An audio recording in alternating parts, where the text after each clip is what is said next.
a British motorised patrol in the heart of Helmand province. A familiar sight, a continuing operation to keep the peace. Whether by mobile convoy or foot patrol, the British commitment here is firm. And according to the commander of forces here over the past 6 months, definitely not just here for the short-term fix.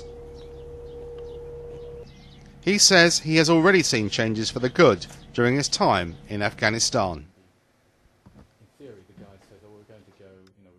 I think the situation has changed quite a lot in the last 6 months. I've got to say that the tour that I've just done has probably been the most rewarding and the most challenging one that I've done since I've been in the army. I think that areas where things have changed most in the town of Guresh and in Sangin in particular. 6 months ago, Sangin, the district centre, was held by a British company, but it was basically a Taliban town. Now there is a district governor, there's a chief of police, there's governance there, there's development projects which have been started, there is a bazaar, and there is a sense of hope and optimism, which is, and it's virtually unrecognisable in comparison to 6 months ago. Brigadier Lorimer is quick to praise the work of his soldiers on the ground. He says it's been a difficult campaign, but the men and women under his command rose to the occasion.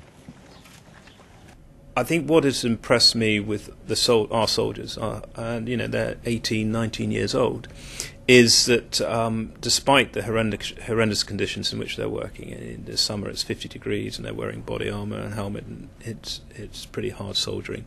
It's a tough enemy. But despite all of those sort of things, they've been incredibly positive, because they've seen that what they've been doing has leading to progress, and they've been just a small contribution to the overall campaign, and that's brilliant, because they feel that they're part of the solution. I think that the soldiers, this is a new theatre, but it's a theatre to be in as far as the soldiers are concerned, because it's new, it's different, there's a real variety, and as I said when referring to Sangin, there's a real sense of hope and optimism. I mean, we're going in the right direction. We're right at the start of this particular operation, but it's definitely going in the right direction. We've had information from someone. There was, he said, genuine positive movement in the Hearts and Minds campaign, but one had to be extremely sensitive and delicate in installing change. One of the tricks is to ensure that you've got Afghan ownership, that you're not trying to impose Western concepts or ideas on the Afghans, and they come up with solutions which are right for them, and not imposing our own ideas, because they just won't work. We've got to make sure that any solutions are ones that will readily be accepted by the Afghans. He warned that the present campaign could take a long time, and there was no easy quick fix solution.